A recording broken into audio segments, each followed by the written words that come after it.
সুপ্রিয় দর্শক, আসসালামু আলাইকুম। আপনারা দেখছেন টিভি ওয়ান, আপনাদের সঙ্গে আছি আমি তালহা আহমেদ।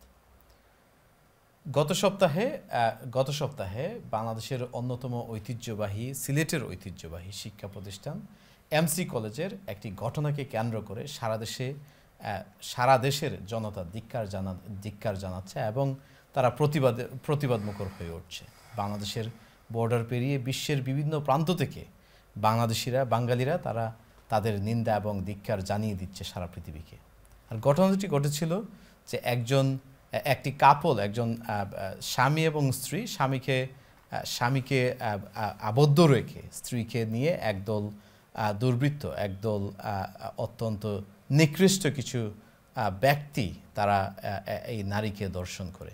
আর এই ঘটনাকে কেন্দ্র করে সারা দেশের প্রতিটি স্তরের, প্রতিটি গ্রুপের, প্রতিটি ধর্মের, প্রতিটি জাতিগোষ্ঠীর মানুষ এ নিয়ে তাদের নিন্দা জানিয়েছে এবং কন্টিনিউয়াসলি তারা জানিয়ে যাচ্ছে। অনেকেই প্রশ্ন তুলেছে যে কী করে এরকম একটি শিক্ষা প্রতিষ্ঠানে এরকম ঘটনা ঘটতে পারে। আর তাই আজকে আমাদের অনুষ্ঠানে আমরা আলোচনা করব বাংলাদেশে নারী শিশু নির্যাতন, বিশেষ করে ধর্ষণকে নিয়ে আমরা আলোচনা করব যে কেন প্রতি বছর এটি বেড়েই চলেছে। প্রতি বছর হাজার হাজার নারী ও শিশুরা যৌন নির্যাতনের শিকার হচ্ছে এবং শত শত নারী ও পুরুষরা প্রতি বছরই এরকম ঘটনা থেকে মৃত্যুবরণ করছে। রেহাই পাচ্ছে না 3 বছরের শিশু থেকে 80 বছরের বৃদ্ধারাও। কেন জাতি হিসেবে আমাদের এইরকম পদস্খলন ঘটল, সেই বিষয়গুলো নিয়ে আলোচনা করার জন্য মূল্যবান অতিথি আমাদের সঙ্গে স্টুডিওতে যোগ দিয়েছে। সুদূর বাংলাদেশ থেকে আমাদের সঙ্গে ভিডিও লিঙ্কের মাধ্যমে যোগ দিয়েছে। তাদের সঙ্গে পরিচয় করিয়ে দেওয়ার পূর্বে আপনাদেরকে স্মরণ করিয়ে দিতে চাই যে আপনাদের জিজ্ঞাসা, মন্তব্য, প্রশ্নগুলো তুলে ধরা আমাদের একটি অন্যতম প্রধান লক্ষ্য। সুতরাং এই বিষয়ে আপনারা কেউ মতামত দিতে চাইলে বা আমার অতিথিদের সঙ্গে কোনো প্রশ্ন করতে চাইলে সরাসরি অনিয়ার আমাদের সঙ্গে যোগ দিতে পারেন। তা করতে হলে যে নাম্বারটিতে কল করতে হবে সেটি আপনারা বিভিন্ন সময় টিভির পর্দায় দেখতে পাবেন। এই প্রোগ্রামটি যারা টিভির সামনে বসে দেখতে পারছেন না, হয়তো তাদের স্কাই নেই অথবা তারা হয়তো ব্রিটেনের বাইরে অবস্থান করছে, তাদেরকে সরাসরি প্রোগ্রামটি আমাদের ফেসবুক পেজে গিয়ে দেখার আমন্ত্রণ জানাতে পারেন।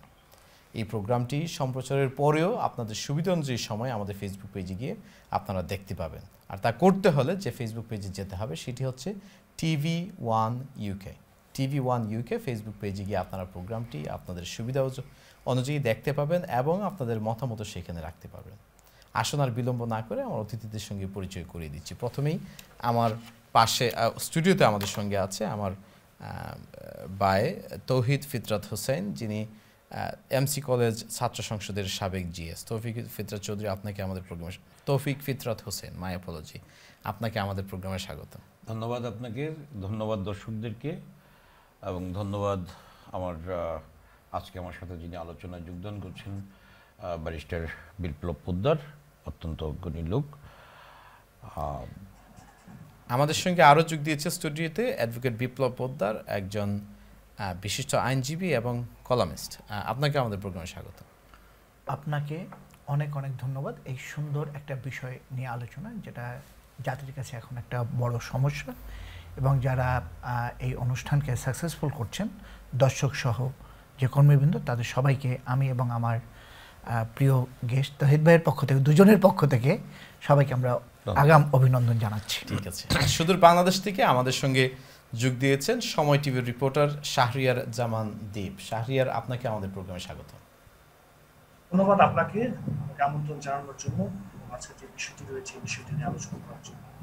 শাহরিয়ার, আপনাকে দিয়ে শুরু করি যে আপনি কি আমাদেরকে সংক্ষেপে একটি চিত্র, মানে এই পর্যন্ত এই ঘটনাকে কেন্দ্র করে দেশে এটার ক্রিয়া প্রতিক্রিয়া কি হয়েছে এবং এখন পর্যন্ত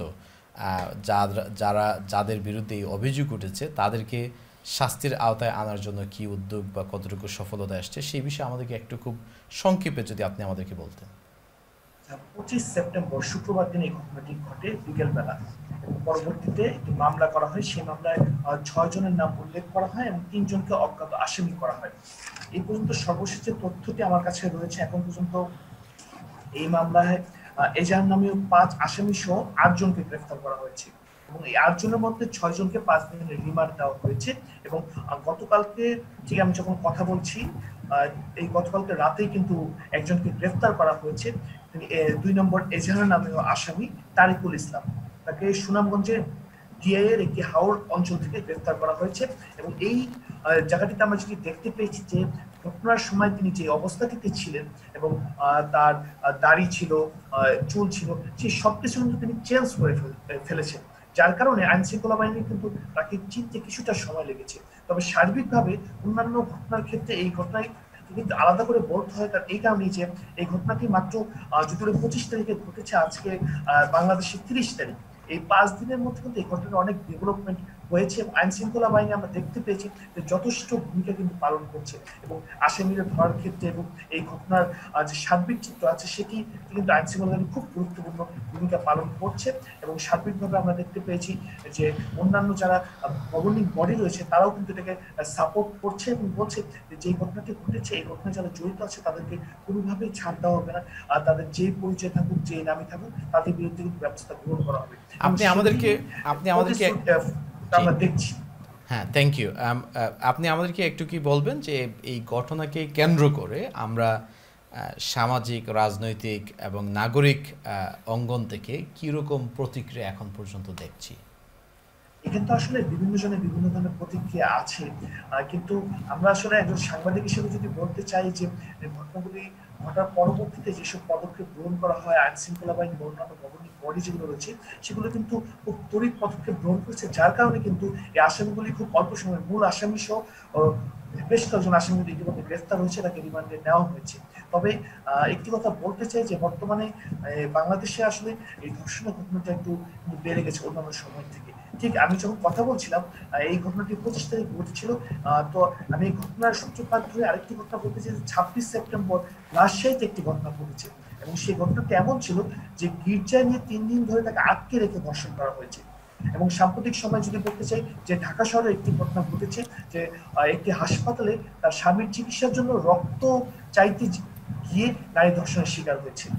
তো সার্বিকভাবে যদি বলতে পারি যে আসলে এখানে আইন শৃঙ্খলা বাহিনীর ভূমিকা তো আছেই, আর মানসিক মনুষ্যত্ব বা সামাজিক অবক্ষয় যদি রোধ করা না যায় তাহলে এগুলো কিন্তু আসলে এই ধর্ষণের ঘটনা বন্ধ করা একটু টাফ হয়ে যায়। ঠিক আছে, থ্যাংক ইউ। তৌহিদ ভাই, আপনার কাছে আসি। আপনার এক সময়ের শিক্ষা প্রতিষ্ঠান, আপনি এখানকার ছাত্র সংসদের জিএস ছিলেন। এমসি কলেজের মতো জায়গায় এরকম একটি ঘটনা ঘটলো, আপনি মানে আপনার প্রতিক্রিয়াটা আমি জানতে চাইবো যে আপনি কি ভাবছেন, কেমন ফিল করছেন? আমার নিজেকে অপরাধী মনে হচ্ছে, কারণ যে ঘটনাটি ঘটেছে এবং ঘটনার যাদের ধারা ঘটেছে তারা যে সংগঠনের নাম বহন করে সেই সংগঠনের সাথে আমার দীর্ঘদিনের সম্পর্ক, সেই সংগঠন করেছিলাম বলে আজকে আপনি আমাকে এখানে নিয়ে এসেছেন। কিছু মানুষ চেনে আমাকে, সেই সংগঠনের একজন কর্মী হিসাবে এখন পরিচয় দিতে গেলে মনে হচ্ছে যেন আমি ধর্ষক হিসেবে মাত্র সামনে উপস্থিত হয়েছি। আমার গত 4-5 দিন আমরা আসলে বাকরুদ্ধ বলা যাবে না, অনেক চিল্লাচিল্লি করছি, কিন্তু কিংকর্তব্য বিমূঢ়ভাবে নিজেকে ধিক্কার জানাচ্ছি, আর কাউকে নয়। এটাই আমার অনুভূতি। বিপ্লব পোদ্দার, এরকম ঘটনা বা এর চেয়েও লোমহর্ষক ঘটনা একাধিক বিভিন্ন সময়ে ঘটেছে। তো আমরা যদি বিগত বছরগুলোর অবস্থা পর্যালোচনা করি তাহলে তো খুব বেশি অবাক হওয়ার কিছু নেই যে এরকম একটি ঘটনা ঘটল। হ্যাঁ, আপনি খুব প্রশ্নটা সুন্দরভাবেই করেছেন যে বর্তমানে খুন, রাহাজানি, ধর্ষণ এগুলো তো একটা নিত্যদিনের সঙ্গী। তাহলে হঠাৎ করে এই ঘটনাই বা এতটা আলোড়ন তৈরি করলো কেন? দুনিয়াতে আপনি কর্ম করে যাবেন, কিন্তু কিছু যদি ভাগ্যের ছোঁয়া না লাগে ওই কর্ম খুব একটা বেশি কিছু ফল নিয়ে আসতে পারে না। এটা আমার ব্যক্তিগত অনুভূতি। প্রত্যেক ধর্ষিতাই কিন্তু ধর্ষিতা, প্রত্যেকের ব্যথাই কিন্তু একই রকম, প্রত্যেকটা মানুষের রক্ত যেরকম একই রঙের, কিন্তু এই নববিবাহিতা কপোত কপোতী অত্যন্ত ভাগ্যবান যে তাদের জন্য আজকে সারা জাতি বিচার চাইছে। অথচ একই সময়, খুব কাছাকাছি সময় যখন রাজশাহীতে হলো, রাজশাহীর মানুষগুলো কিন্তু বেরোলো না, এইভাবে প্রতিবাদ মুখর হলো না, এবং বিভিন্ন শিক্ষা প্রতিষ্ঠান থেকেও, সামাজিক এবং সোশ্যাল এদের থেকেও এমন কিছু বলা হলো না। শুধুমাত্র বলা হলো কোথায়? MC college. ধর্ষণ শুধু না, সমস্যাটা হলো সামাজিক অবস্থান। দীপ ভাই যে একটা সুন্দর রিপোর্ট অল্পের মধ্যে দিয়েছেন যে মাত্র 5 দিনের মধ্যে একটি বড় ডেভেলপমেন্ট এসছে। ডেভেলপমেন্টটা হলো যে 6 আর 3 9 জ্ঞাত এবং অজ্ঞাত মিলিয়ে এর মধ্যে 8 জনকেই পুলিশ গ্রেপ্তার করেছে, এবং সেকেন্ড যে তারিখকে এমনভাবে চেঞ্জ হয়েছে তার চেহারাটা, যেটা আমি খবরের কাগজে দেখলাম, তাতে আমি নিজেই চিনতে পারছিলাম না। তাতে পুলিশ কিন্তু তাকেও ধরেছে। তাহলে প্রশ্নটা এসে যায়, তাহলে কি পুলিশ অন্যগুলো ধরতে চায় না? এই প্রশ্নটা কিন্তু আজকের বাংলাদেশের মানুষের। আমরা পুলিশের ভূমিকা বা বিচারটাতে একটু পরে আসবো। আমি যে বিষয়টি, একটা বিষয় আমি বোঝার চেষ্টা করছি যে অনেক সময়, যেমন রাজশাহীর ঘটনায় আমরা দেখলাম যে তাকে এক জায়গায় আটকে রেখে অনেক দিন, বেশ কয়েকদিন থেকে তাকে নির্যাতন করা হলো, বা অনেক সময় দেখা যাচ্ছে যে দুর্গম কোনো জায়গায় বা নীরব কোনো মানে জায়গায় হচ্ছে। কিন্তু এটা এমন একটি জায়গায় ঘটলো মূল ফটক থেকে, সেখানে নিশ্চয়ই আরও অনেক লোকজন ছিল। গভীর রাতেও বিষয়টা এরকম না যে গভীর রাতে, সন্ধ্যার দিকে সম্ভবত ঘটনা ঘটেছে। কি করে একটা মানে জনবহুল, একটা পপুলার, মানে একটা মানে ছোট্ট কলেজ না, একটা বিশাল কলেজের শত শত মানুষের পদতলিতে, হাজার হাজার স্টুডেন্টের পদতলিতে যে কলেজ শিক্ষাঙ্গন মুখরিত হচ্ছে প্রতিদিন, সেরকম একটি জায়গায় এরকম ঘটনা কিভাবে ঘটতে পারে? এখানে একটু কারেকশন দিতে হবে। আমি একটু আপনাকে বলি, কারণ আমি ওই এলাকাটাতে বড় হয়েছি। আমরা এক সময় সন্ধ্যার পরে, আমি যখন স্কুল গোয়িং, সন্ধ্যার পরে আমরা চলাচল করতাম না, একটা অজপাড়া গায়ের মতো ছিল। এখন ওইখানে আপনি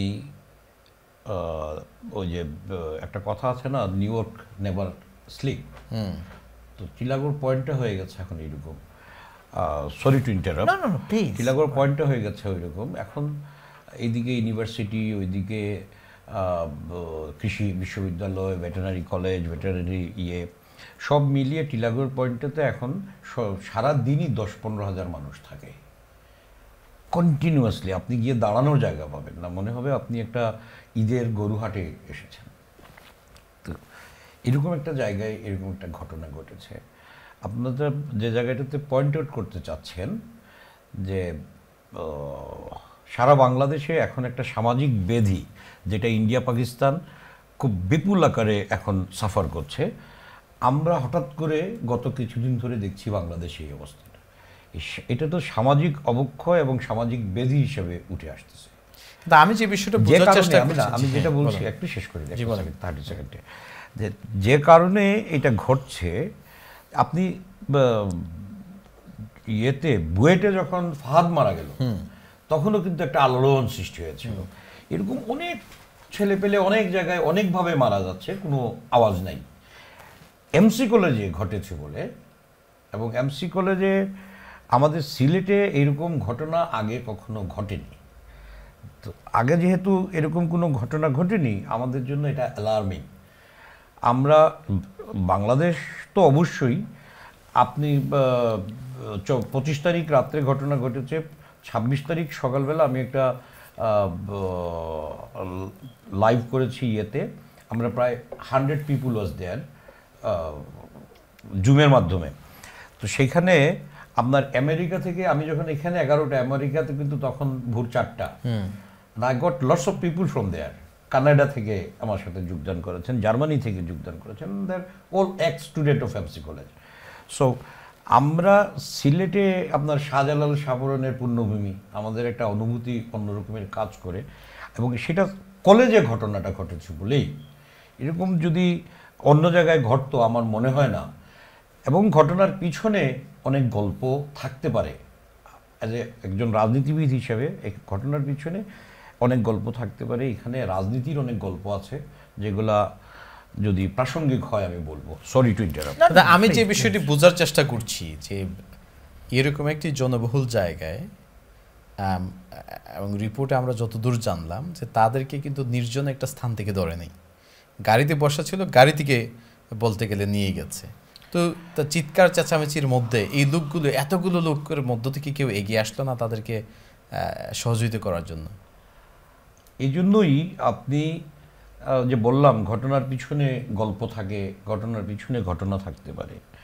টিলাগড় যে এরিয়াটা, সেখানে রাত হয় না। সেই জায়গা থেকে 7টা, 7:30 বা 8টা, 9:30 সময় পুলিশ উপস্থিত হয়ে গেছে। 9:30 সময় পুলিশ সেখানে উপস্থিত হয়ে গেছে। ইন বিটুইন টাইম সেইখানে গেল কি করে, ওরা নিয়ে গেল কি করে, সেটা একটা বিরাট প্রশ্ন হিসেবে আমি মনে করি। আমার দৃষ্টিতে ঘটনা তো অবশ্যই নিন্দনীয়। সেখানে একটা সেটা তো নিঃসন্দেহে যারা ঘটিয়েছে তারা রাজনৈতিক কর্মী হোক, দুষ্কৃতিকারী হোক, আমার দলের হোক, আমার পরিবারের হোক, এটাকে নিন্দা অবশ্যই। এটা কলেজের ভিতরে হোক, কলেজের বাইরে হোক, এরকম একটা ঘটনা কোনোভাবেই মেনে নেওয়া যায় না। কিন্তু যখনই আমি একটু ঘুরে তাকাই যে একটা নতুন নববধূ এখানে গেল, 5টা ছেলে বা 6টা ছেলে বা 10টা ছেলে তাদেরকে উঠিয়ে নিয়ে গেল, অস্ত্র নিয়েও যদি যায়, আপনার এমসি কলেজে হোস্টেল থেকে তাদেরকে ঘেরাও করে বের করে আনা, চিৎকার চেঁচামেচি 1.5 ঘন্টা লাগার কথা না। সেখানে আপনার তারপরেও এখানে রাজনৈতিকভাবে যেটা, এখানে অনেক দল, উপদল, উপগ্রুপগুলো আছে। এখানে অনেক সশস্ত্র লোকজনের খবর আমরা শুনতে পাই, এখানে বসবাস করেন। সো ওয়াই এত সময় লাগলো কেন? থানাও খুব একটা দূরে। ঠিক আছে, শাহরিয়ার, আপনার কাছে জানতে চাইবো যে বিষয়টি কি এরকম যে যারা এই ঘটনার সঙ্গে জড়িত ছিল তারা ওই এলাকায় বা ওই জায়গায় একটা মানে ত্রাসের মতো তৈরি করেছে যে কেউ তাদের সামনে আসতে সাহস করেনি? বা কেন, মানে আপনি কোনো মানে এই পর্যন্ত কিছু জানছেন কিনা যে এই ঘটনাটা এই জনবহুল জায়গায় ঘটলো অথচ কেউ এগিয়ে আসলো না শুরুর দিকে? তাদের তো একটি পরিচয় আছে, পরিচয় না থাকলে তো আসলে হঠাৎ করে কেউ একটি জায়গায় গিয়ে এই ধরনের ঘটনা ঘটাতে পারে না। তবে একটি বিষয় এখানে যদি একটু বলতে চাই আপনাদেরকে, যে তাদের যে পরিচয় বা অন্যান্য সংশ্লিষ্টতা পাওয়ার পরও তাদেরকে যে আইনের আওতায় আনা গেছে এবং এত তাড়াতাড়ি গ্রেফতার করা গিয়েছে, এটি কিন্তু একটা অনেক বড় অ্যাচিভমেন্ট বলা যেতে পারে। আর হচ্ছে আরেকটি বিষয়ে বলতে চাই যে এই ধরনের ঘটনা যারা করে আসলে তারা বিভিন্ন ধরনের পরিচয় ব্যবহার করে থাকে। এই পরিচয়গুলি অনেক ক্ষেত্রে হয়তোবা তারা সেই সংস্থার সাথে বা সেই সংগঠনের সাথে জড়িত থাকে, অনেক ক্ষেত্রে আবার সেই সংগঠন বা সেই সংস্থার সাথে জড়িত থাকে না। তাদের কাজটি করার জন্য তারা এই পরিচয়গুলি ব্যবহার করে থাকে।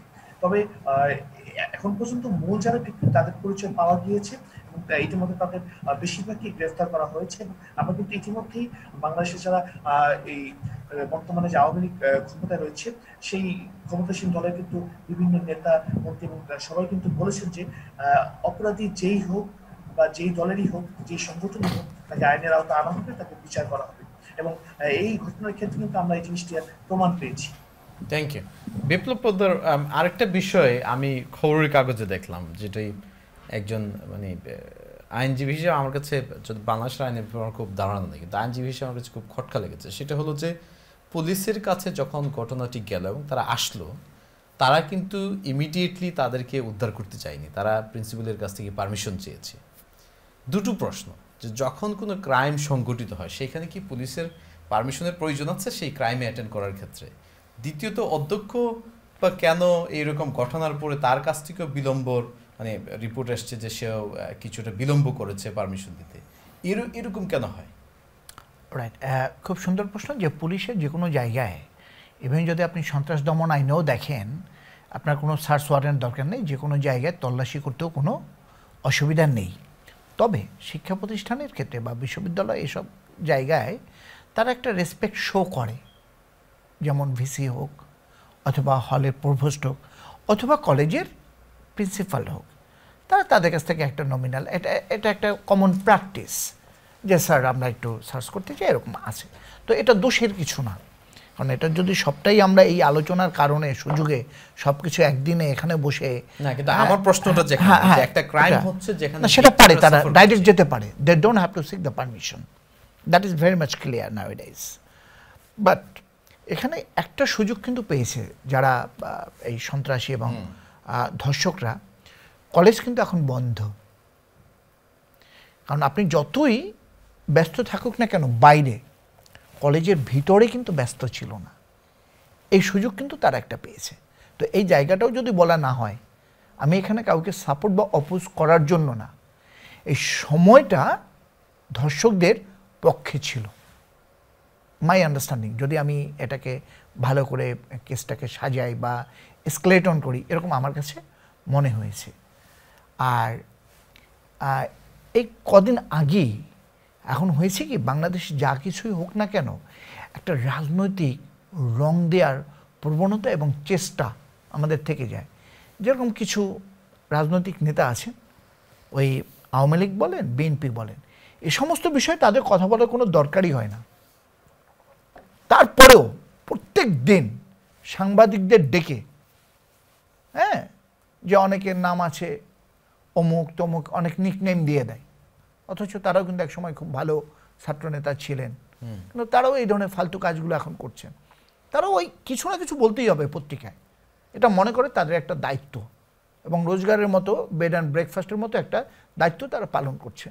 যেমন দেখুন কদিন আগে ভিপি নূর এবং তার যে অ্যাসোসিয়েটস, ধর্ষণ মামলা, এর বিচার চাই, সাদ্দাম, সোহাগ, রঞ্জিত, সঞ্জিত, সবাই তাদের বিরুদ্ধে কি আমরা ন্যায়ত বিচার চাই, নূর যেন ভিপি হিসেবে কোনো কিছু না পায়।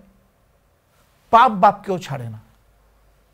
কোনো স্বৈরশাসক, কোনো ফেসিবাদী, কোনো অন্যায় যারা করবে, আজ হোক, 20 বছর পর হোক, 50 বছর পর হোক, পতন একটা ঘটবেই। এবং ওই 1 ঘন্টার সময় আমি আসছি, ওখানেই আসছি, 1 ঘন্টার মধ্যে কিন্তু পুলিশ 2টো স্টেটমেন্ট দিল। এটা আমার কথা না, বিবিসি বাংলা রিপোর্টেড, রাইট? তো সেটা বললো কি না, একবার হলো ধর্ষণ, আরেকবার হলো যে পুলিশের উপরে, ধর্ষণের সহযোগিতা পুলিশের উপরে।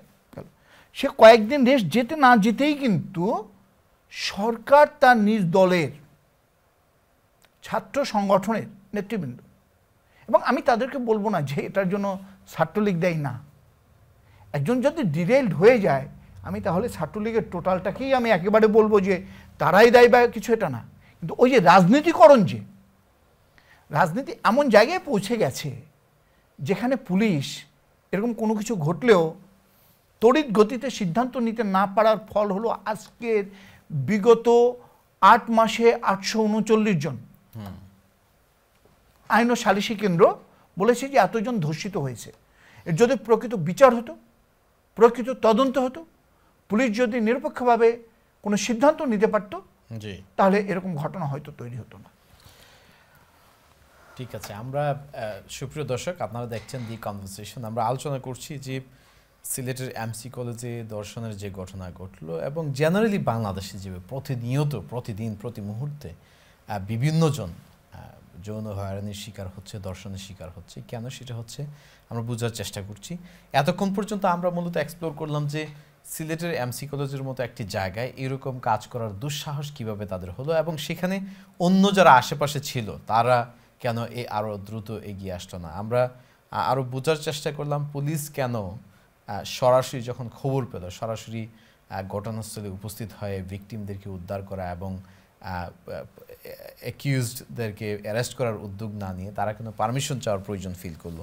আমরা একটি ছোট্ট বিরতি যাচ্ছি, বিরতির পরও আমরা এই বিষয়গুলো নিয়ে আরও বিস্তারিত আলোচনা করব। ততক্ষণ পর্যন্ত আমাদের সঙ্গেই থাকুন।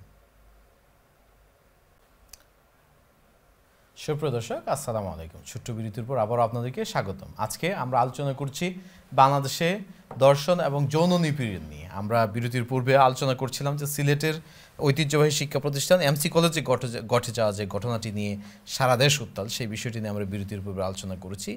এখন আমরা আরও একটু ওয়াইডার আলোচনা করার চেষ্টা করব যে এই ঘটনাগুলো কেন ঘটছে, এবং বিগত কয়েক বছর থেকে একটি বিশেষ ছাত্র সংগঠনের নাম কিন্তু বারবার বিভিন্ন যারা এই ঘটনা ঘটাচ্ছে তাদের সঙ্গে বারবার জড়িয়ে যাচ্ছে। আমরা বোঝার চেষ্টা করব যে এই ঘটনাগুলোর ঘটার ক্ষেত্রে রাজনীতি কতটুকু ভূমিকা রাখছে। আরও গুরুত্বপূর্ণ যে বিষয়টি, যে ঘটনা ঘটার পর তার বিচার কার্যে রাজনৈতিক পরিচয় ব্যবহৃত হচ্ছে কিনা এবং রাজনীতির কারণে বা রাজনৈতিক স্বার্থে বিচার কার্যে ব্যাঘাত ঘটছে কিনা। তো আমরা প্রথমেই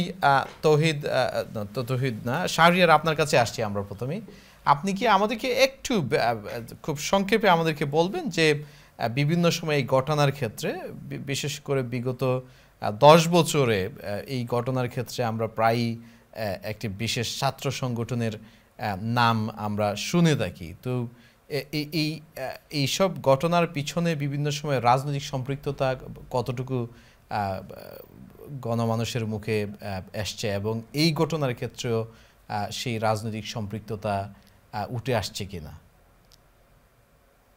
ধন্যবাদ আপনাকে আবারও। একটি বিষয় দিয়ে একটু শুরু করতে চাই।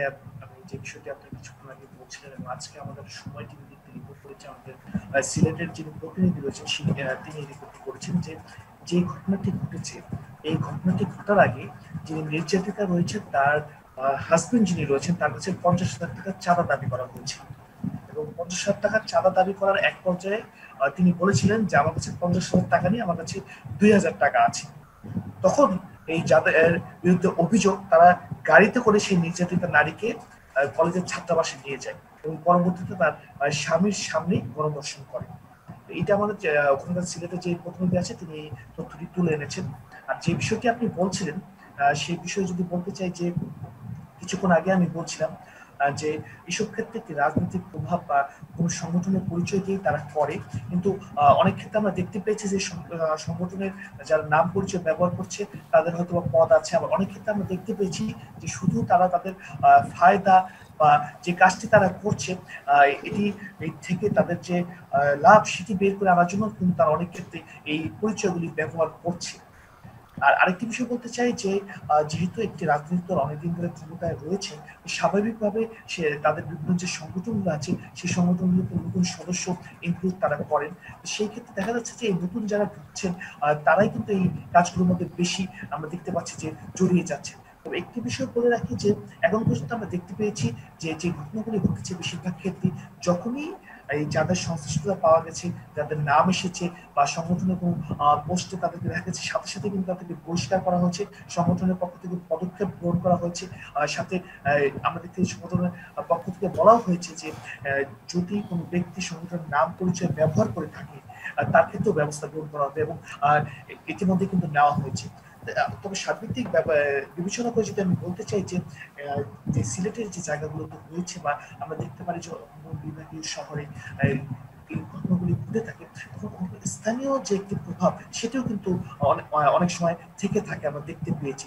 এই ক্ষেত্রেও কিন্তু আমরা যতটুকু তথ্য পেয়েছি যে রাজনৈতিক প্রভাব তো রয়েছে, তার সাথে স্থানীয় প্রভাবও কিন্তু তাদের রয়েছে। ঠিক আছে, থ্যাংক ইউ। আমাদের একজন কলার আছেন। আসসালামু আলাইকুম কলার, কে বলছেন, কোথেকে বলছেন? আসসালামু আলাইকুম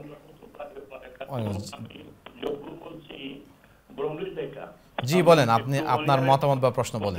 আমার মনে হয় আমি অনিয়ারের কথা বলতেছি। জি জি, আমরা শুনতে পাচ্ছি, আপনি অনিয়ার, সবাই আপনার কথা শুনতে পাচ্ছে, আপনি বলুন। সব আপনারা ভালো আছেন, আশা করি ভালো আছেন। আর আমি এই সিলেটের যে ঘটনাটা ঘটলো এমসি কলেজের পাশে বা এমসি কলেজে, এইটা নিয়ে কিছু কথা বলতে চাই, আপনি যদি আমাকে অনুমতি। জি জি বলেন, আপনার সময়, আপনি তো সময় নিয়ে নিলেন অলরেডি, ব্যাখ্যা দিয়ে মানে শুরুতে তাড়াতাড়ি আপনার কথা বলেন।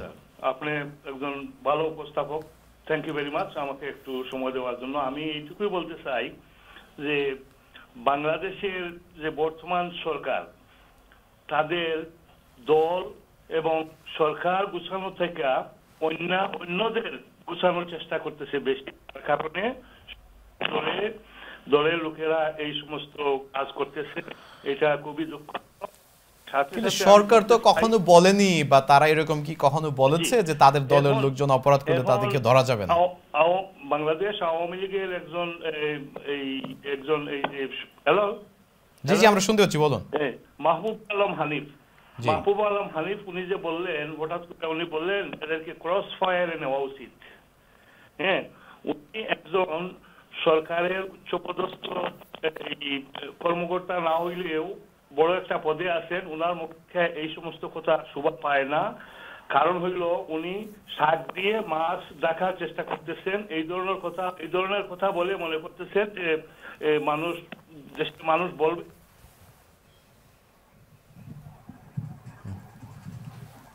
ঠিক আছে, আমাদের আরেকজন কলার আমাদের সঙ্গে আছেন। আসসালামু আলাইকুম, কে বলছেন, কোত্থেকে বলছেন? হ্যালো, আমি হেলাল বলছি, আমি লন্ডন থেকে বলছি। জি, আপনার মন্তব্য করুন, আমরা শুনতে পাচ্ছি আপনাকে। আমার মন্তব্যটা এই যে ছাত্রলীগ এইসব কাজগুলো করতেছে, আমার মতামত হচ্ছে এই দর্শন, এই ছাত্রলীগের নামটা পরিবর্তন করে দর্শন লীগ দেখা হোক। আমার থ্যাংক ইউ। তৌহিদ, আপনি কি বলবেন? কোনটার উত্তর দেব? ডিউটারি দেন। আমরা যে পরিস্থিতিতে আজকে মোকাবেলা করছি, ছাত্রলীগ দীর্ঘদিন ধরে বাংলাদেশ আওয়ামী লীগ ক্ষমতায় কিছু কিছু সমস্যা সংকুল অবস্থা পার করছে দল, অনেকেই এটা সুযোগ নিচ্ছে।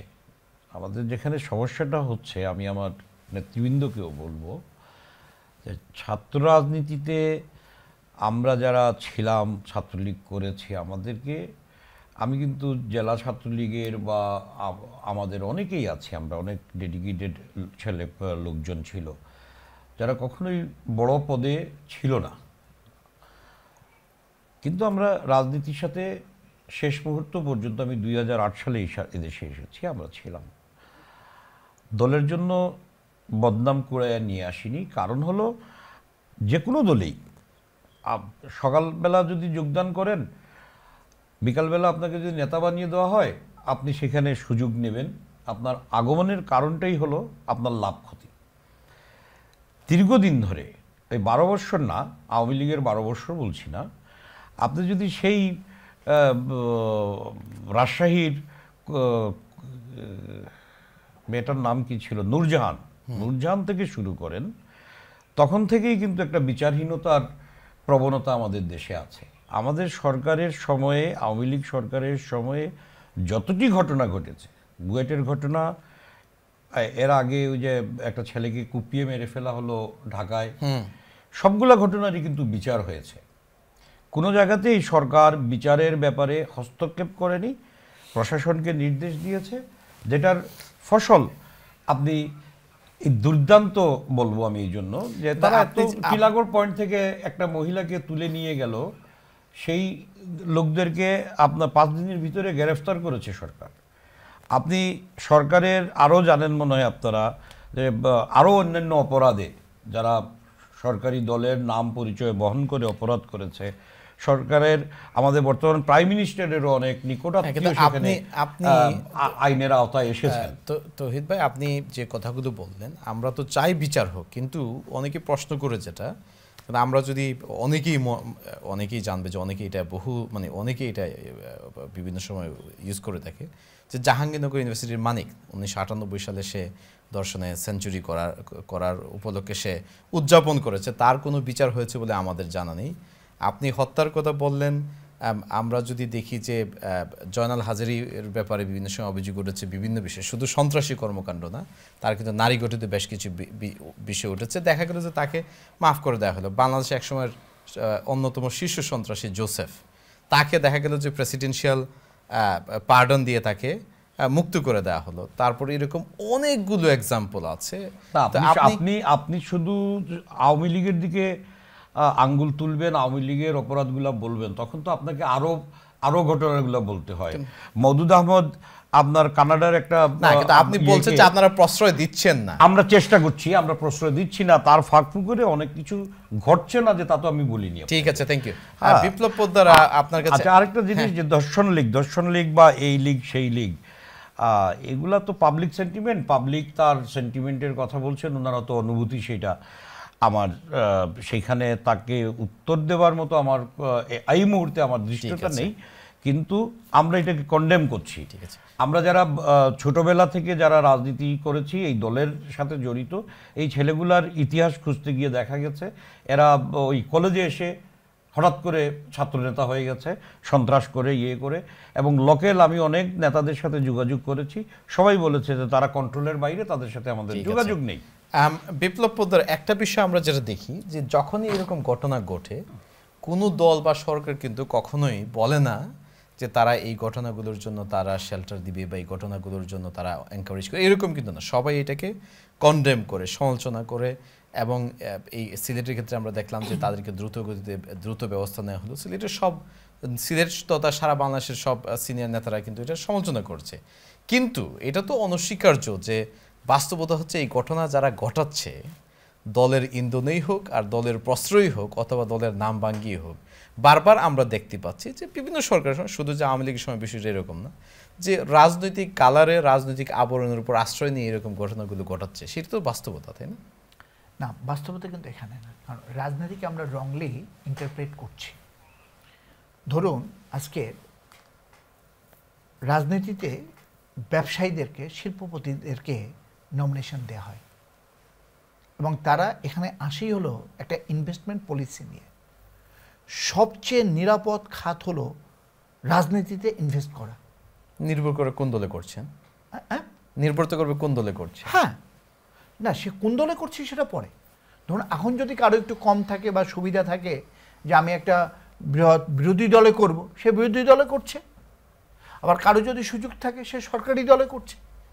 এখন ব্যবসায়ী যদি রাজনীতিতে আসে, না হবে সুষ্ঠু রাজনীতি, না হবে সুষ্ঠু ব্যবসা। তো এই জায়গাটায় রাজনীতির একটা খুব বড় পচন ধরেছে। না হলে তহিদ ভাই ভারাক্রান্ত হৃদয় যে কথাটা বলেছেন, আমি তার কথার কোনো সুযোগ নেব না, তার সাথে সহানুভূতিশীল হয়েই আমি বলবো যে লোকাল লিডাররা বলছে যে তারা আমাদের আউট অফ কন্ট্রোল। ভুল। যদি তাদের আউট অফ কন্ট্রোল হয় তাহলে তাদেরকে পদত্যাগ করতে হবে, এটাই রাজনীতি। না, কিন্তু আমরা এটা যখন হচ্ছে না তাহলে বুঝতে হবে যে শুধুমাত্র সিলেট একটা জেলা মহানগর বা বরিশাল একটা জেলা মহানগর, বিষয়টা এরকম না। কটা ঘটনা বাইরে আসে, বহু ধর্ষণ নীরবে নিভৃতে। আমরা সেটাতে আসছি, আমরা স্ট্যাটিস্টিক্স একটু আসবো একটু পরে। স্ট্যাটিস্টিক অনুযায়ী আপনার 60% ঘটনা আড়ালে থেকে যায় নানান কারণে, শুধু আমাদের দেশে না, অনুন্নত দেশে না, অনেক উন্নত দেশে আছে। উন্নত দেশে। আমরা স্ট্যাটিস্টিক্সে আসছি একটু পরে। আমাদের আরেকজন কলার আছে। আসসালামু আলাইকুম, কে বলছেন, কোথা থেকে বলছেন? আসসালামু আলাইকুম ভাই, আপনাদের প্যানেলের জি, আমাদের সময় কম, আপনারা যারা কল করবেন সরাসরি আপনারা আপনাদের মতামতে বা মন্তব্যে চলে যান। আপনি বলুন যে আপনারা সবার কাছে এই আমাদের দেশটা স্বাধীন হয়েছে 50 বছর হয়নি। এই দেশের এই অবস্থা মানে কখনো কি পরিবর্তন হবে আপনার লাইফ টাইমে, আমার লাইফ টাইমে? আপনারা মনে করেন? আপনাদের লজ্জা লাগে না আমাদের দেশের সম্বন্ধে এখানে বসে আপনারা আলাপ করতেছেন? আমরা এত আনসিভিলাইজ, অসভ্য, আমরা কখনো সভ্য হব না। ঠিক আছে, থ্যাংক ইউ কলার। আমরা পরের কলে যাচ্ছি। আসসালামু আলাইকুম, কে বলছেন, কোথা থেকে বলছেন? আসসালামু আলাইকুম কলার। হ্যালো, আসসালামু আলাইকুম। জি, আমরা শুনতে পাচ্ছি, আপনার প্রশ্ন করুন। জি ভাই, আপনাদের ইনফরমেশনের জন্য বলছি, ওই যে তৌহিদ সাহেব বলছিলেন, বোধহয় ওই যে, না আপনিই বলছিলেন জাহাঙ্গীরনগর ইউনিভার্সিটির যে মানিক সেঞ্চুরিয়ান, হ্যাঁ, সেই মানিক বর্তমান সরকারের ইয়েতে অনুপ্রেরণায় এবং উনি বর্তমান জাতীয় বিশ্ববিদ্যালয়ের মোটামুটি প্রশাসনিক উচ্চ পদে সমাসীন আছেন। বিচার তো সেই দূরের কথা। আর সিলেটের কথা যেটা বলছেন, সেটা কয়েকজন সন্ত্রাসীর কথা যারা এই ঘটনা ঘটিয়েছে, তাদের পিছনে যারা মদতদাতা, সিলেট, টিলাগড় এবং বালুচর অঞ্চলের যারা ত্রাস সৃষ্টি করে রেখেছে, সেই রঞ্জিত কিংবা সেই আজাদ, ঠিক আছে, আমরা আপনার এদের বিরুদ্ধে কিন্তু কেউ কথা বলছে না। ঠিক আছে, থ্যাংক ইউ ভেরি মাচ। আমাদের এখানে রঞ্জিত নেই, সুতরাং তার অবস্থা সম্পর্কে আমরা জানি না। সরাসরি পরের কলে আমরা যাচ্ছি। আসসালামু আলাইকুম, কে বলছেন? হ্যালো, জি, আমরা শুনতে পাচ্ছি, আপনার প্রশ্ন বা মন্তব্য করুন। ধন্যবাদ ভাই আমার এই সুযোগ দেওয়ার জন্য। খুবই সুন্দর একটা অনুষ্ঠান এবং এখানে আমার এমসি কলেজের এক বড়ই আছে, আমিও এই কলেজে লেখাপড়া করছি।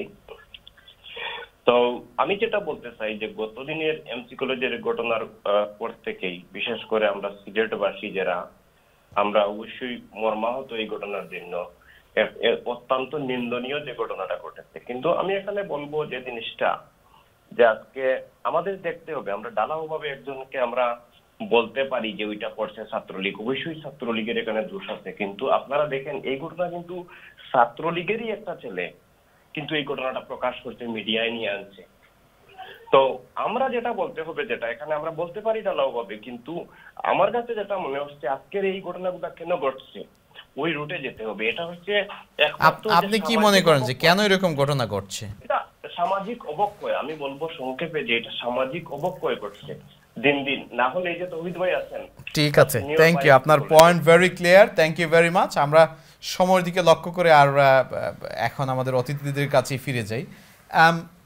সময়ের শেষের দিকে শাহরিয়ার আপনার কাছে আসছি আমি, যে আমি যে প্রশ্নটি একটু আগে অ্যাডভোকেট বিপ্লব পোদ্দারকে করেছিলাম, যে আমরা রাজনৈতিক সংস্পর্শে হোক, রাজনৈতিক মানে শেল্টারের কারণে হোক, বা রাজনৈতিক দলগুলোকে এবিউজ করে বা তাদেরকে কাজে লাগিয়ে হোক, যে কোনো কারণেই হোক, রাজনৈতিক দলগুলোর বিভিন্ন সময়ে বিভিন্ন সরকারের আমলে রাজনৈতিক দলগুলোর আশ্রয়েই কিন্তু বা তাদেরকে অ্যাবিউজ করে কিন্তু এই ঘটনাগুলো অধিকাংশ সময় ঘটে। তো আপনার কাছে কি মনে হয়েছে যে এখন যে ঘটনা আমরা দেখলাম এইটার পরে অন্তত এখনকার যারা ক্ষমতায় আছে তারা মানে কোনো মুখ্যম কোনো উদ্যোগ নিচ্ছে যাতে করে তাদের কোনো কর্মী, তাদের কোনো নেতা এরকম কাজে ভবিষ্যতে না জড়ায়? এই ঘটনা না বেশ কিছুদিন ধরে কিন্তু এই উদ্যোগটা চলছে, আমরা দেখতে পেয়েছি। আপনার কিছুদিন আগে ক্যাসিনো অভিযান হয়েছে এবং দুর্নীতির বিরুদ্ধে অভিযান হয়েছে, করোনার সময় নানা ধরনের অভিযান হয়েছে, এবং সেখানে কিন্তু আমরা এই ক্ষমতাসীন দল যেটি রয়েছে তাদের অনেক নেতাকর্মী কিন্তু গ্রেফতার করা হয়েছে। এবং আমাদের যিনি বর্তমান প্রধানমন্ত্রী আছে তিনি কিন্তু বলেছেন যে দুর্নীতি, অপরাধ বা অন্যান্য ধরনের এইসব কর্মকাণ্ডের সাথে যারা জড়িত থাকবে তাদের কিন্তু আইনের আওতায় এনে বিচারের সম্মুখীন করা হবে। এবং আমি যদি বলি যে মাত্র একদিন আগে কিন্তু আমরা দেখতে পেয়েছি যে রিজেন্ট হাসপাতালের মালিক সাহেব, তার কিন্তু একটি মামলার রায় হয়েছে। তো এখানে আসলে এখন বাংলাদেশের বর্তমান যে পরিস্থিতি, সেই পরিস্থিতি কিন্তু অপরাধ করলে কাউকে ছাড় দেওয়া হচ্ছে না। এবং আরেকটি বিষয় বলে রাখি যে ধর্ষণের ঘটনাগুলি ঘটছে, তো আমরা বিভিন্ন সময় যে অনুসন্ধানগুলো করছি বা অনুসন্ধান পাচ্ছি বা আইন শৃঙ্খলা বাহিনীর অনুসন্ধানের পরে যে চিত্রগুলো ফুটে উঠছে, এক্ষেত্রে কিন্তু আমরা বেশিরভাগ সময় দেখতে পাচ্ছি যে মানসিক এবং সামাজিক যে সমস্যাটা সেটির কারণে কিন্তু ঘটছে।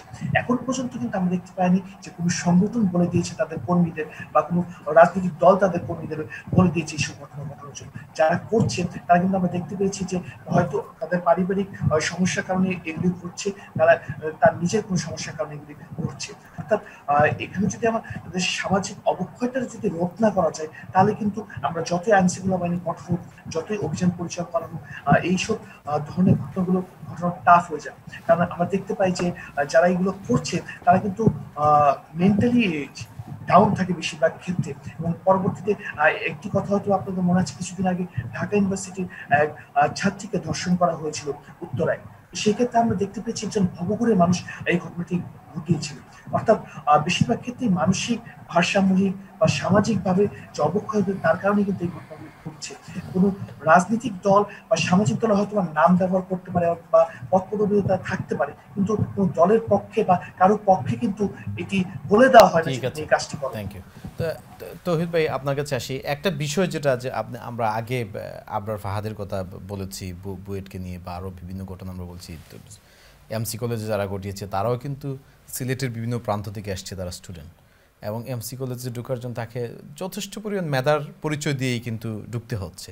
তো কেন এইরকম মানে মেধাবী ছেলেরা এরকম কাজে জড়িয়ে যাচ্ছে, এবং সেটাকে রিভার্স করার জন্য সামাজিক সেরকম উদ্যোগ কি আমরা দেখতে পাই? আমাকে তাইলে একটু সময়, হ্যাঁ বলেন। আমি বিপ্লব পোদ্দার ভাইয়ের কাছ থেকেও সময় চাইব। আপনার বিপ্লবদার একটা উক্তি থেকেই এটাকে প্রাসঙ্গিক ভেবে বলছি যে রাজনীতিকে ব্যবসায়ীকরণ। 91-এ আমরা যখন এরশাদের পতনের পরে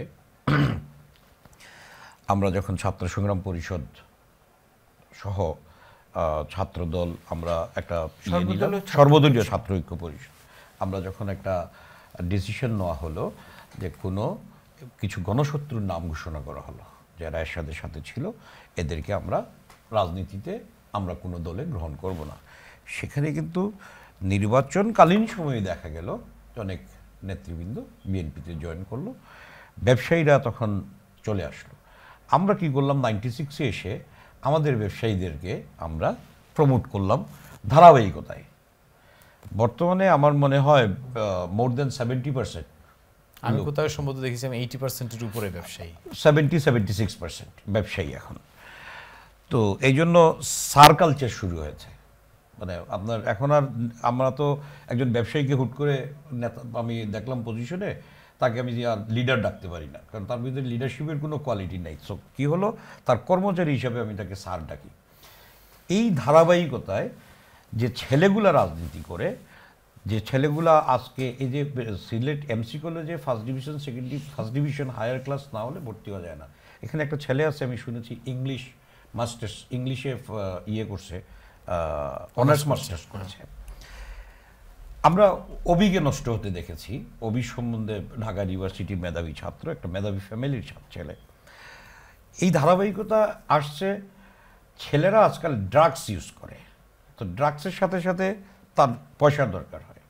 আপনি দেখবেন সিলেটে এই মুহূর্তে যা দেখা যায়, আমি দেখছি যারা সন্ত্রাস করে, এরা কিন্তু খুব ভালো সচ্ছল, ভালো না, ভালো তো অবশ্যই, কেউ মাস্টারের ছেলে, সচ্ছল পরিবার থেকে আসে না। তারা বেশিরভাগই সন্ত্রাসীদের পরিচয় হলো অসচ্ছল পরিবারে। অসচ্ছল পরিবারের একটা ছেলে যদি একটা ফেন্সিডিল খাইতে চায়, শুনেছি 1000-1200 টাকা, 300 টাকা থেকে শুরু হয় দাম, 1000-1200। তো পার ডে যদি তার 2টা লাগে তো 2000 টাকা দরকার। এই ধারাবাহিকতায় শুধু আজকে না, অনেক দিন ধরে এই ধারাবাহিকতায় হিরোইন, ফেন্সিডিল, এখন ইয়াবা, এইসব কিছু আসছে। এখানে আইনশৃঙ্খলা বাহিনীর আপনার ব্যর্থতা আছে। যদিও এই আজকের ঘটনায়, গতদিনের ঘটনায় আইনশৃঙ্খলা বাহিনী অনেক তৎপর, মানুষের চাপে হোক, কোনো কারণে তারা তৎপর হয়েছে এবং এরা ধরা পড়েছে।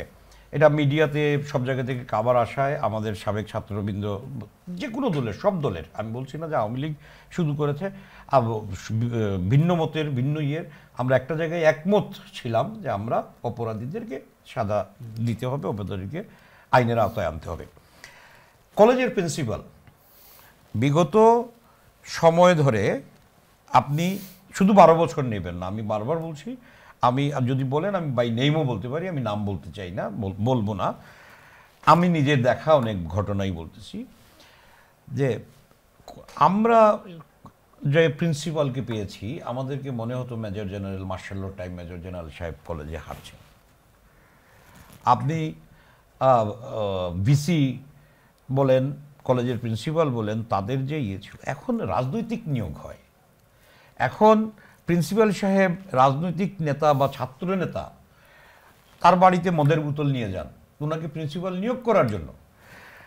এই ভদ্রলোকের নৈতিকতা তো থাকে না। আমার সাথে লিয়াজও করে আপনি ভিসি হলেন, প্রিন্সিপাল হলেন, রেজিস্ট্রার হলেন, আপনার ভিতরে কিন্তু আর নৈতিকতা থাকে না। ঠিক আছে, আমাদের এই প্রিন্সিপাল সাহেবও কিন্তু সেই নৈতিকতা, এখন যে প্রিন্সিপাল সাহেব, সেই নৈতিকতায় উনি ব্যর্থ হয়েছেন প্রমাণ দিতে। আমি এই সভা থেকেই আমি ওনার পদত্যাগ দাবি করছি। উনি যদি ন্যূনতম মনুষ্যত্ববোধের মানুষ হন, নৈতিকতা এবং শিক্ষা বলে ওনার কোনো কিছু থাকে, ওনাকে পদত্যাগ করার জন্য আমি আহ্বান। ঠিক আছে, থ্যাংক ইউ। বিপ্লব পোদ্দার, সময় খুবই সময় শেষ, কিন্তু আপনার কাছে আমি 30 সেকেন্ডসে জানতে চাইবো যে তৌহিদ ভাই যে কথাগুলো বললেন প্রকারান্তরিকে, সেটা আমি আগে আপনাকে যে প্রশ্ন করেছিলাম যে রাজনৈতিক প্রশ্রয় হোক বা রাজনৈতিক দলকে কাজে লাগিয়ে হোক, ব্যবহার করে হোক, বাস্তবতা হচ্ছে যে রাজনৈতিক দলগুলোর ছত্রছায়াতেই কিন্তু সেগুলোকে ব্যবহার করেই এইরকম কিছু দুষ্কৃতিকারীরা এই খারাপ কাজগুলো করছে।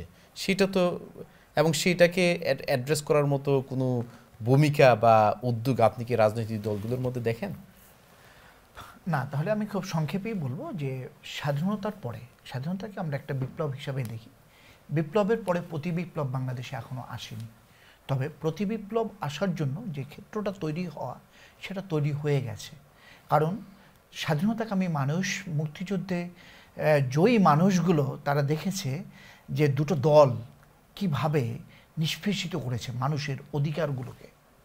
আর তখনই কিন্তু প্রতিবিপ্লবের প্রতিধ্বনি হলো নুডরা যখন অল্প কয়েকজন মানুষ নিয়ে গোটা জাতিকে নাড়িয়ে দেয়, সেটাই প্রতিবিপ্লব প্রতিধ্বনি। বিচারহীন গণতন্ত্রহীন ব্যবস্থায় বর্তমান রাজনীতির ব্যর্থতার মূল কারিগর, ধর্ষকদের কারিগর, এবং আমরা এই জায়গা থেকে বেরিয়ে আসব। ধন্যবাদ সবাই। Thank you. And last word Shahriar, আপনার কাছে আসছি খুবই সংক্ষেপে। পাবলিক মোড আপনি কিরকম দেখছেন? আপনি কি মনে করছেন যে জনগণ মনে করছে এইবার বিচার হবে? এখন পর্যন্ত আসলে যে ঘটনাটি ঘটেছে তার পরবর্তীতে যে অবস্থা এবং যেভাবে যাচ্ছে, এবং সবশেষে আমি যেটি বললাম যে আপনার এখন পর্যন্ত এখানে আমরা দেখতে পাচ্ছি এজাহার নামে 5 জন আসামি সহ 8 জনকে গ্রেফতার করা হয়েছে, এবং এই 8 জনের মধ্যে 6 জনকে কিন্তু ইতিমধ্যে 5 দিন করে রিমান্ড দেওয়া হয়েছে। আইন যেটি আছে সেটি আসলে আইনের প্রক্রিয়া চলবে, তবে এই 5 দিনই আসলে আইন শৃঙ্খলা বাহিনীর যে তৎপরতা এবং অন্যান্য সামগ্রিক যে বিষয়গুলো রয়েছে, এতে কিন্তু সাধারণ মানুষের মধ্যে একটি ধারণা ইতিমধ্যে জন্ম হয়েছে যে এই ঘটনাতে একটি সুষ্ঠু বিচার হবে। আমরা যেটি বেশিরভাগ সময় জানতে পেরেছি, অনেকে আমাদেরকে যে বলেছেন যে এই ঘটনার এই ধরনের বিচার করা উচিত যাতে ভবিষ্যতে কেউ এই ধরনের ঘটনার সুযোগ না পায় বা তাদের মাথায় এই ধরনের চিন্তাও না আসে। Thank you. সুপ্রদর্শক, আপনারা দেখছেন দি কনভারসেশন, আপনাদের সঙ্গে আছি আমি তালহা আহমেদ। আজকে আমাদের প্রোগ্রামের সময় এই পর্যন্তই। বিদায়ের পূর্বে আমরা যেটি বলবো সেটা হচ্ছে যে বাংলাদেশের একটি ইতিহাস আছে, ঐতিহ্য আছে, 1000 বছরের পুরনো আমাদের ইতিহাস, আমাদের ঐতিহ্য। আমাদের ঐতিহ্যের সঙ্গে, বিশ্বাসের সঙ্গে, মূল্যবোধের সঙ্গে এইরকম হঠকারী, এইরকম দুষ্কৃতিকারীদের কোনো স্থান নেই। এরকম কোনো ঘটনার স্থান কোনো অবস্থাতেই কোনো দলের সংস্পর্শে বা কোনো গোষ্ঠীর সংস্পর্শে হতে পারে না। আমাদের প্রত্যাশা প্রশাসন এই পর্যন্ত যে প্রোঅ্যাক্টিভনেস তারা দেখিয়েছে এবং যে দ্রুততার সঙ্গে তারা অভিযুক্তদেরকে অ্যারেস্ট করেছে, আমাদের প্রত্যাশা থাকবে একটি স্বচ্ছ সুষ্ঠু বিচার প্রক্রিয়ার মাধ্যমে তাদেরকে বিচারের মুখোমুখি করা হবে এবং প্রকৃত অর্থেই যারা দোষী তাদেরকে যথাযথ শাস্তি দেওয়া হবে। আমাদের আরও প্রত্যাশা থাকবে যে শুধুমাত্র যখন এইরকম কোনো ন্যাক্কারজনক ঘটনা ঘটায় তখন আমরা প্রতিক্রিয়া ব্যক্ত না করে যে প্রসেসে, যে সিস্টেমে, যে কালচারের কারণে আগের মেধাবী ছেলে মেয়েরা এইরকম পর্যায়ে চলে আসছে, সেই প্রসেস, সেই কালচার, সেই সিস্টেমের বিরুদ্ধে প্রতিটি মানুষ, প্রতিটি দল, প্রতিটি প্রতিষ্ঠান সজাগ হবে এবং উদ্যোগী হয় সেই সিস্টেমকে, সেই প্রতিষ্ঠানকে, সেই ধারাকে তারা সমূলে উৎপাটন করার জন্য উদ্যোগ নেবে। আমাদের প্রত্যাশা আপনারা ভালো থাকবেন, আমরা প্রার্থনা করি আপনারা ভালো থাকবেন। আগামী সপ্তাহে আমাদের এই অনুষ্ঠান দেখার আমন্ত্রণ জানিয়ে এবং ধৈর্য ধরে আমাদের এই অনুষ্ঠান দেখার জন্য আমার অতিথি যারা তাদের মূল্যবান সময় দিয়েছে, বিশেষ করে শাহরিয়ার যিনি সুদূর বাংলাদেশ থেকে গভীর রাত পর্যন্ত জেগে থেকে আমাদের সঙ্গে যোগ দিয়েছে, তাদের সকলকে, আপনাদেরকে সকলকে ধন্যবাদ জানিয়ে আজকের মতো এখানেই বিদায় নিচ্ছি। আল্লাহ হাফেজ।